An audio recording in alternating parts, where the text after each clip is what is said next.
Mixing with Mike, plugin of the week is the Plugin Alliance SPL Iron plugin. Iron is an actual hardware compressor made by the company SPL in 2015. It is a true Veramu compressor, meaning that it actually uses tube circuitry for the compression, actually parallel tube circuitry as it turns out. They call it a variable bias compressor, which is effectively how the compression is created using the tubes. But you could call it a Veramu compressor, and that surely fits in with the way that it is designed. It's very much modeled in some ways after the sound of the Fairchild, Collins, and Gates Veramu compressors that go back to the 1950s. These are broadcast limiters, except this has something a little bit more unique about it. It's a lot of additional features, a lot of modernized settings adjustments that makes it much more tweakable, gives you a lot more sonic characteristic options, flexibility in terms of the way that you can manipulate the sound, and it's a super high-end unit that can be used for mastering. That was what it was originally designed for, but it can be equally well used on individual tracks like basses and vocals, on stems and the sort. So let's go through it because there's a lot going on here. And so we'll kind of get through it. So you have the normal BrainWorks header. The only difference here, if you've seen some of the graphics where it shows different colors here, you can display it in red. You could display it in black, in all black, which has the center here in all black. I'll just kind of leave it here. Now, basically what you have here are, if you split this in half, the left section and the right section are identical to each other. So I'm just going to show you what's going on here. We have a threshold here in the middle. Right now, all the settings are linked, so I'll get to that section in a little bit. We have attack and release time. We can set the meter here to show gain reduction or just output level, 0 and plus 10. So we have all of that. We have an input gain control, which could be plus or minus. It's in 2 dB steps. So as with many mastering plugins, they actually have fixed settings that you go through. So even as you see here, as I go through the threshold, it goes to individual dB steps for the threshold, and then you make adjustments according. That's for replication purposes. So a mastering engineer using hardware wants to be able to get back the same exact settings, and that's what you get with that. There's an output gain control, which also has plus and minus settings on it, so you can work that way. And if you have it in the switch here in the 0 setting, it gives you no gain, input or output. Now, all of this stuff is normal compressor type of stuff. There's no ratio control. Part of this is that the way Veramu compressors work is that the harder that you actually hit the tube, the more it's going to compress. So one way to look at it would be sort of like a variable ratio. So the more you hit it, the higher you raise the input level, or the lower you set the threshold, however you want to look at it, the more the ratio will increase.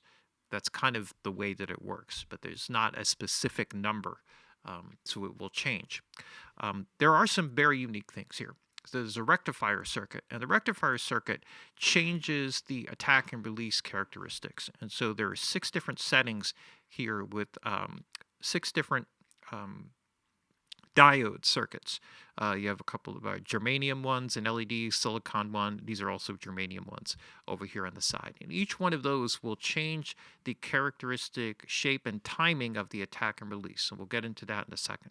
There's also a sidechain equalization circuit, and you get 4 equalization curves that you can select from. Sometimes it's just a matter of stepping through them to see if any particular one suits the particular music or whatever it is that you're working on. So you can dial through them. You could leave it off, or you can feed in external. So you could set up the external key through your DAW and kind of work it from there. So that covers all of the basic settings here. Down the middle here, we have a couple of very unique features here. One, well, on the output, there is a passive EQ, which is called Airbase. So you can add that in. It adds like a small bump in the low end and on the high frequencies that's very transparent. You could bypass that circuit. There's also a secondary circuit called a tape roll-off, which sort of warms up the top end a bit in a very soft way. I'll show you what those characteristics look like in a little bit. There's also a very interesting circuit here which will automatically A/B the sound. If you're working, you could actually set it to a host sync, and every bar, if you select it here, it'll switch back and forth between in and out. So it'll actually bypass the circuit, which are these two dots that are right here, or switches that are right there. If you increase the interval, then it will increase the amount of time that it takes before it switches between. If you switch to auto bypass here, it'll just work on like a timing. I'm not sure exactly how many seconds or whatever. Not particularly that important, but you could just set the timing of the A/B. This is actually part of the original hardware, because quite often the actual hardware is not right in the sweet spot exactly between the speakers, depending upon the size of the studio. So that would give you time, let it kind of A/B on its own, and then kind of run, and then you could decide whether you like it or not, make adjustments. For the purposes of working in a DAW, you may not find it that handy. I actually kind of liked it as I was working with it. Took it away, helped me to kind of make a better evaluation without the switch sort of affecting my decision making. There's also a sidechain link. So it will come up automatically by default in a multi-mono, so the left and right will sort of be independent and trigger together. Now I can link the settings, so I'll get to that in a second, but if I link the sidechains, on the actual hardware you would make all the adjustments on the right-hand side, and the identical settings would happen on the left, or the threshold for the triggering for the gain reduction would be identical on both sides. So you could do it that way. Or you could keep them independent. This, depending upon the music, this can give you a little bit wider if they're dual mono. And if you parameter link everything, the settings will be identical on both sides. So you could get the identical settings, but it usually has a little bit more width. But if you want to solidify that center a little bit more, then the sidechain link is usually a better solution there. All right, so what else do we have? Now, there's a whole other section here down at the bottom. You can actually make it disappear or appear with this setting in the top left or right. There's one other thing. Let's see, on the SPL here, this gives you some of the information about it. There's also the VU meter reference, which defaults to -18, but you can type in any number that you want if you're working on a different reference standard. So the meter, the calibration of the system kind of works according to that. Now, there's a couple of other features down here which are very cool. So these are things that are added in. One is the TMT technology. So if you're familiar with the BX console series, the SSLs, the Neve, and you've worked with those, then you're familiar with each channel strip being different. So what they've done is they've modeled all the technology, all the components inside, figured out how much variation there is, and calculated it, in this case, into 20 different settings. So you could actually toggle through them and see if any one sort of stands out to you. They'll be much more subtle on this than they probably will on the console channel strips, because these are using all Class A top-end, top-shelf components, which probably have minimal tolerances. Like they're not a whole lot of difference between the components. You can randomize the channels in the same way, so you could work from that perspective, however you like to work. If you want to keep everything identical, you could just work in digital mode, and it will keep everything the same. All right, left and right the same, that is.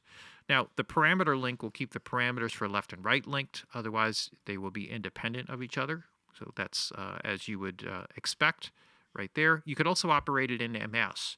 So now this becomes control for the mid, this becomes control for the side. Here, having the sidechain link may work for or against you, but it gives you a lot of options in terms of the way that you actually work the compression. As we go further along here, this brings up the same window with the settings. We have a headroom control. Now this is very cool, because sometimes as you're making adjustments with settings, you'll get more gain reduction.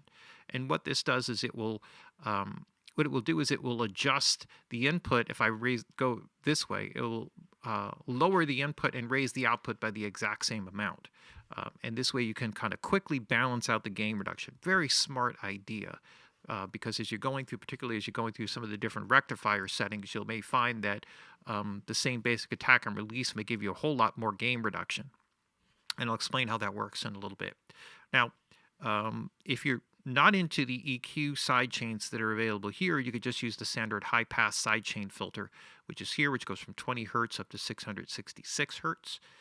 There's the Monomaker, famous Monomaker, which you find in a lot of the Brainworks mastering software, and a stereo width control, always nice, and a parallel mix control. So these are features that are not part of the original unit. They've been added on, and they're welcome additions for a lot of the work that you're doing.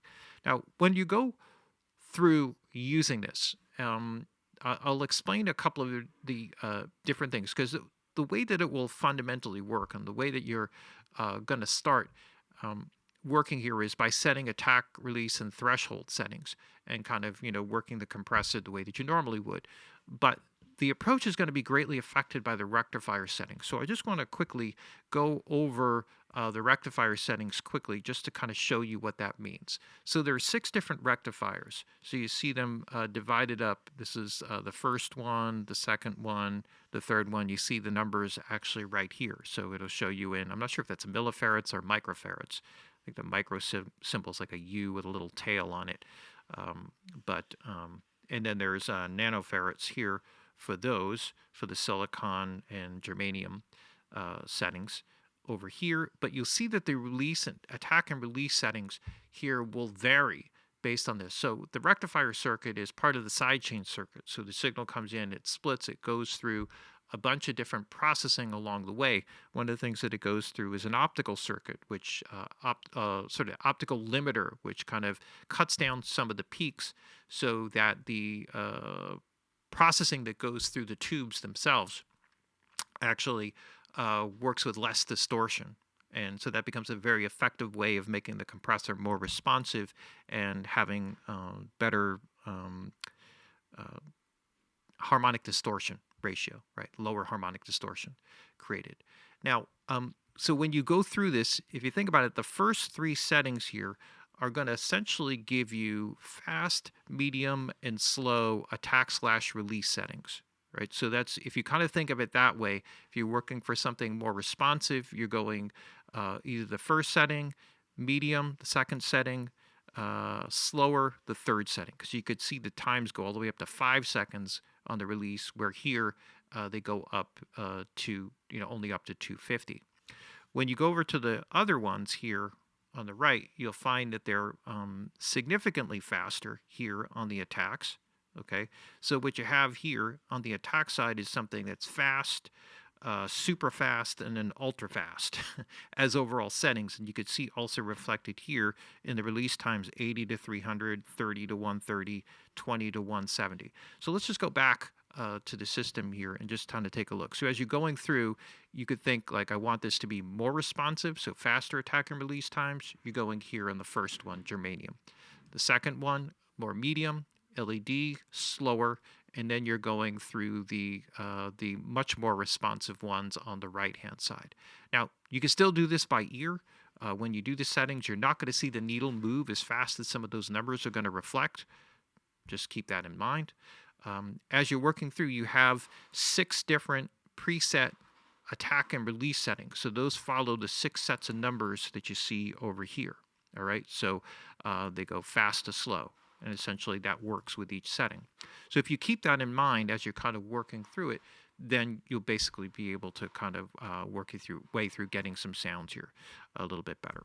All right, so let me get something up over here, and let's make a little noise so I don't spend too much time talking. Now, one other thing before I get to this, and is that another thing that's unique about the circuit, it actually has a dual parallel tube circuit. So the compression actually is going through 2 different tube circuits, a 12AX7 circuit and a 12AU7 circuit. Each one has different characteristic shapes, and they're sort of split and then combined together again. And what they found with the results of doing it this way is something that sounds much more natural, much more transparent on the top end. It has a lot to do with the actual sidechain circuit. And get something that really sounds rich and beautiful. So the signal flow, just very quickly, and then I'll make some noise. So the first thing you'll see is the input gain. Then it'll go to the threshold. Okay, so the signal from the threshold will split, for the sidechain circuit and all that. But then it goes through a transformer. Now the transformer is a mu metal iron transformer. So this is a custom transformer that's specifically designed. There's 2 of them, right? So you get some of the richness and warmth that you get from transformers there. Then it goes into the tube circuitry. So we'll actually perform the compression based on the sidechain settings. And then from there, it'll go through another transformer to the Airbase or tape roll-off circuit, if you apply that equalization, and then to the output gain control, which is right here. Okay, the sidechain stuff is the rectifier and the sidechain equalization. Those are the things that you actually have control. Everything else is sort of built inside. You also have the high-pass sidechain filter if you wanted to add that in. All right, so let's make some sound. All right, so I'm going to start with this bypass. I'm actually going to use the bypass that's right here, and then we'll set something up here and see what we can make happen.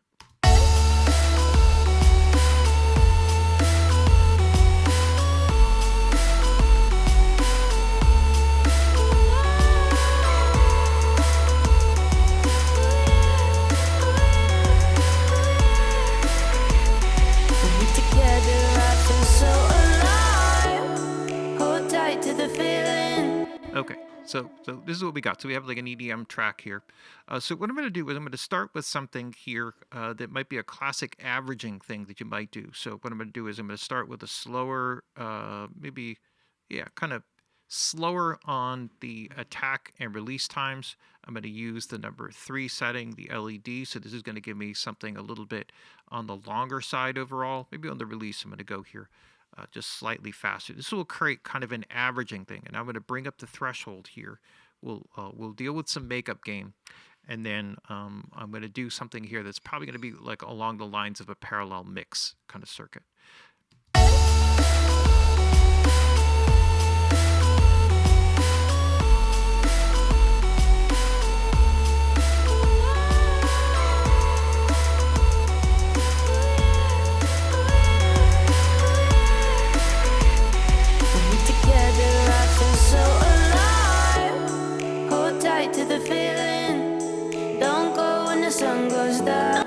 Let me back up here a second.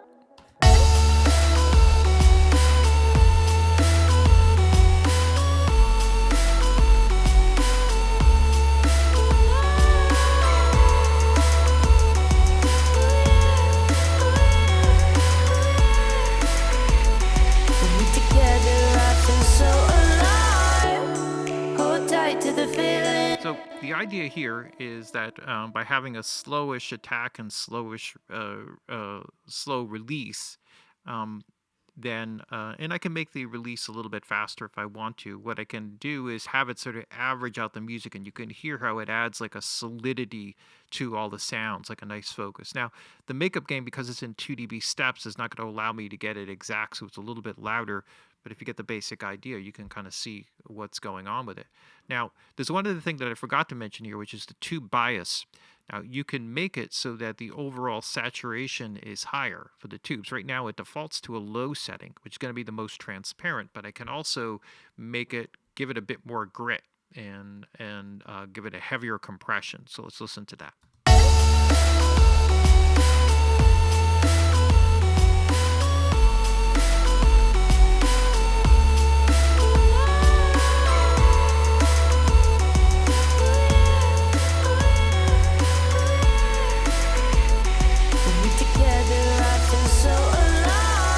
So this might be something that I use more. So I'm going to do the makeup gain here. Let's say if I go to this in parallel, right? So I can mix in some of this as a way of doing something a bit heavier in the background and mixing it in. This could work on a normal mix. It could be a great way to kind of balance out and focus drums and bass if they're together in a stem. There's a million uses for this type of technique.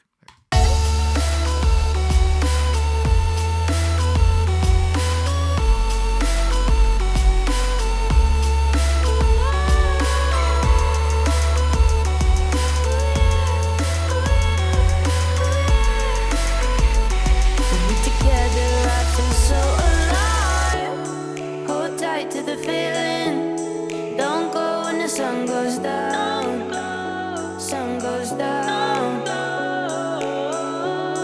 You leave and I don't sleep. Heartbeat is the only sound, the only sound. Bright lights in the city streets. Will you think of me? Will you think of me? Whoa.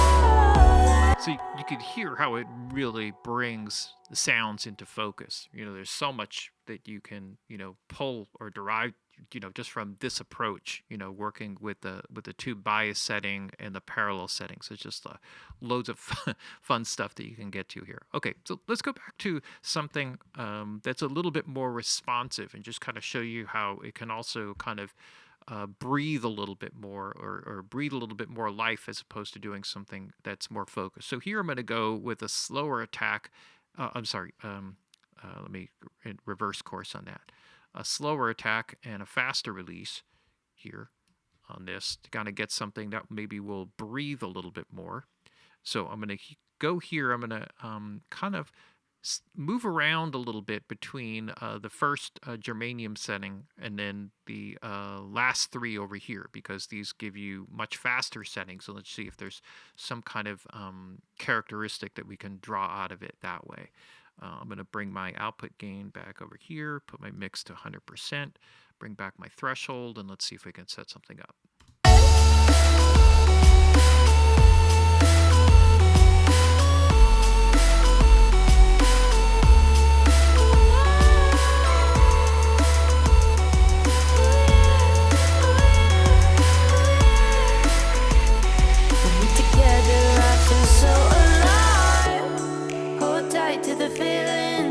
So I'm going to take a step back here. I'm actually going to try to take this out, the makeup gain out here, and let's just see if we can give it a fairer audition in and out.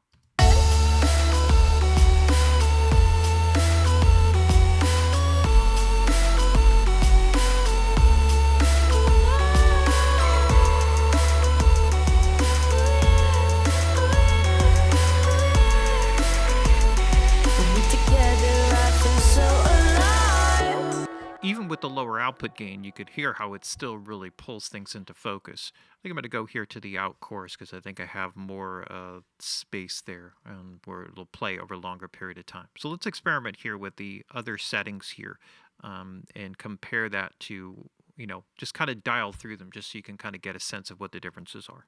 So don't ever let me down. Dark days are over now.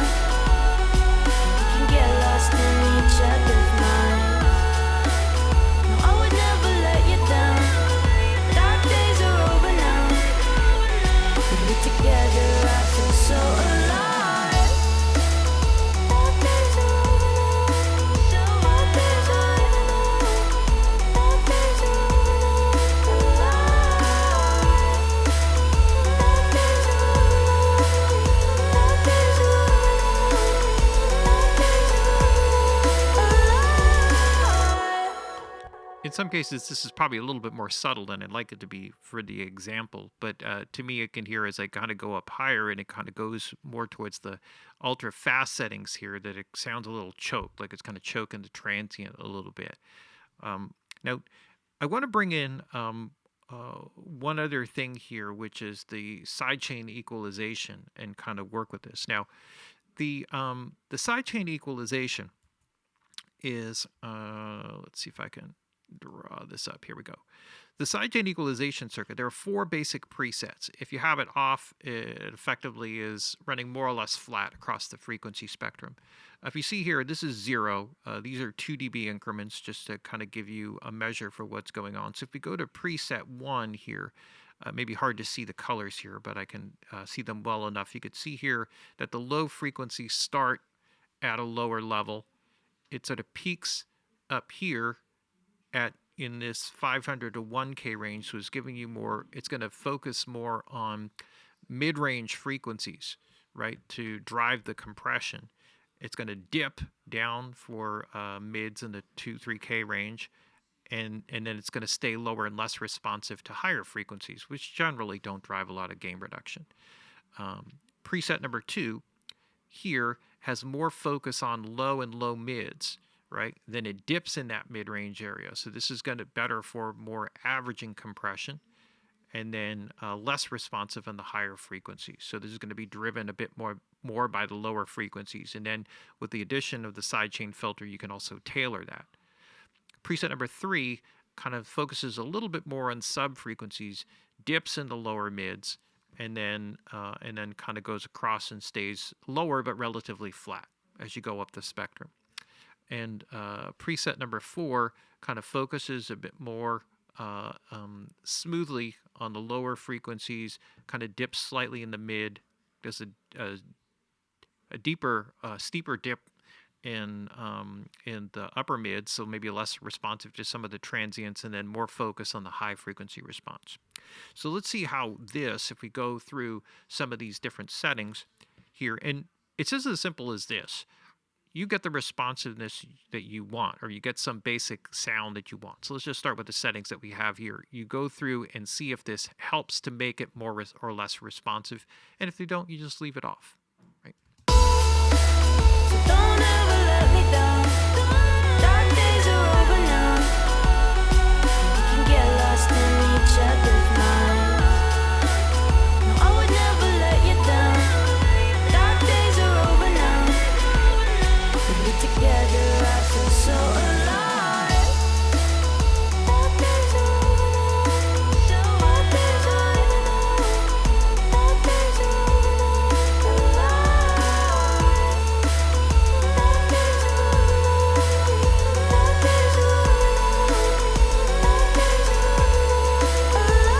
now. So now, I don't have any notes in particular about how some of these different settings work. Again, it's somewhat of a subtle effect in this particular case. It does seem to be a bit more responsive here in the EQ1 position, which kind of heightens a bit more of the mids, seems to be responding, more to some of the percussion elements that are in that frequency range. And as I kind of went up, it seemed to, the gain reduction seemed to wane a little bit as I was going through the 2 and 3 settings. I can adjust that with the headroom control as I'm kind of working here, and then the EQ4 with the expanded high frequencies. Let's just kind of go with that, because there might be something there, just very quickly. Don't ever let me down. Dark days are over now. We can get lost in each other's minds. No, I would never let you down. Dark days are over now. With you together, I feel so alive. Dark days are over now. Dark days are over now. Dark days are over now. Now, I think I'm still liking the low setting here, but I can also work the sidechain filter, in particular if I feel like the bass is still kind of gumming up the works a little bit. So let me work with that here. Don't ever let me down. Dark days are over now. We can get lost in each other's minds. No, I would never let you down. Dark days are over now. With you together, I feel so alive. Dark days are over now. Dark days are over now. So now we can really feel more of the attack of the drums and everything kind of coming through. Like if you just focus on that for a second, you'll hear like the difference there. Don't ever let me down. Dark days are over now. We can get lost in each other's minds. No, I would never let you down. Dark days are over now.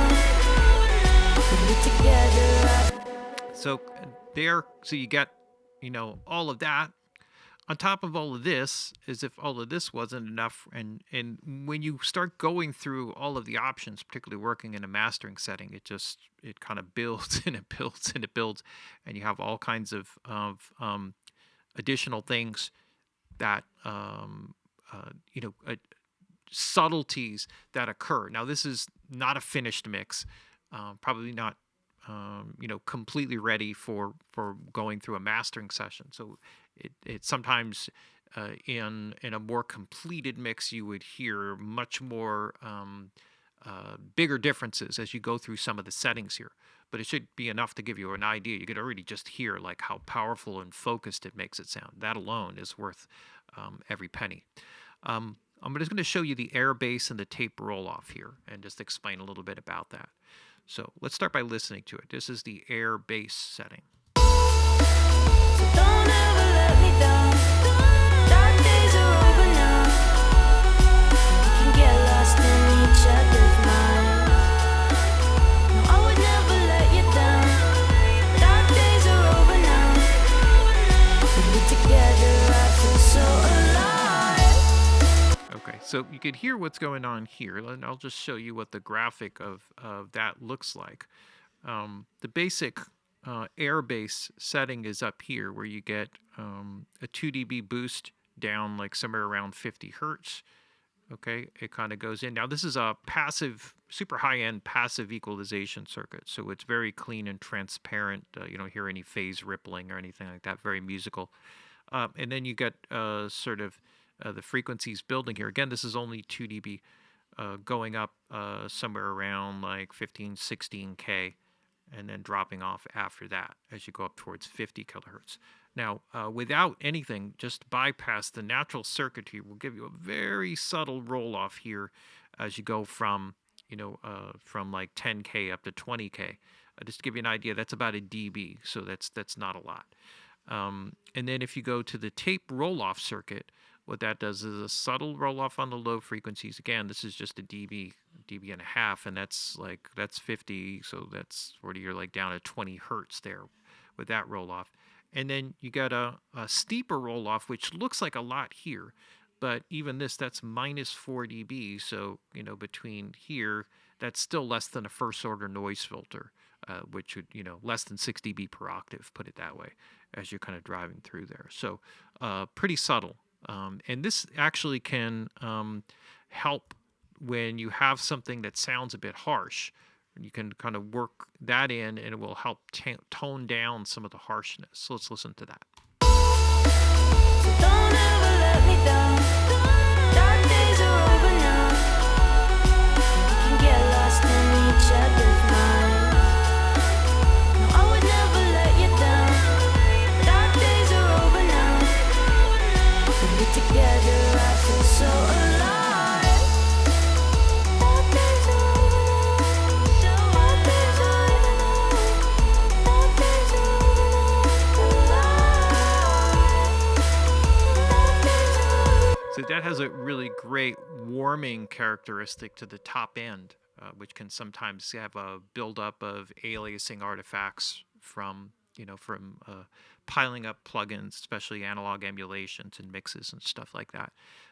And so it can help to kind of balance out some of those things, so you don't really feel like, if anything, everything seems more focused, as opposed to like you hear less high end if you're just focusing on that. But the focus and clarity of the top end is so much better. You can pick it up someplace else. And you still get the focus and the clarity, which is everything that you're going for in terms of a mastering. Now, there's still the mono maker, stereo width stuff. If you're familiar with the Brainwork stuff, all of that stuff is there. You can actually go through the different channels, follow all of that. There's just loads of stuff here, loads of options as you kind of go through all the different settings, and just with the parallel options. I'll just show you one final quick thing here.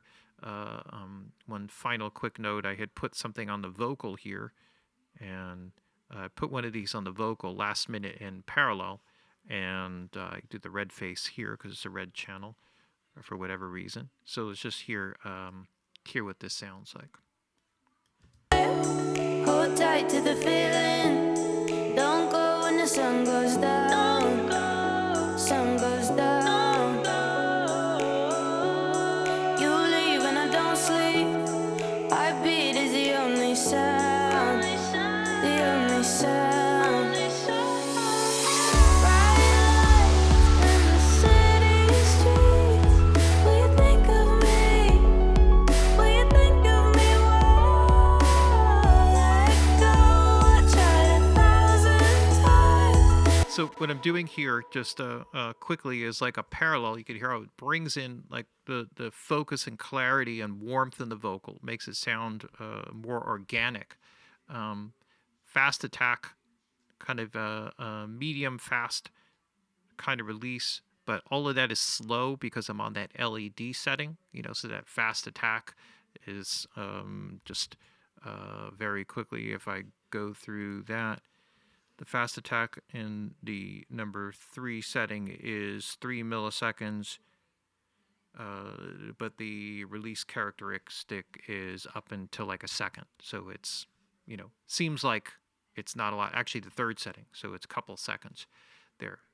No equalization in the side circuit, but I'm running high tube bias. So I'm saturating it a bit, compressing it. You can see significantly got the makeup gain here, and then just running the parallel, right? So in this case, I'm only mixing in a third of that mix, and I'll just show you what that's like in and out. I'll keep it in the context of the track, because it sometimes in solo, well, you hear it more clearly, but in the context of the track, you really feel the effectiveness of it. So I'll start with 0 and bring it in just to show you what it's like.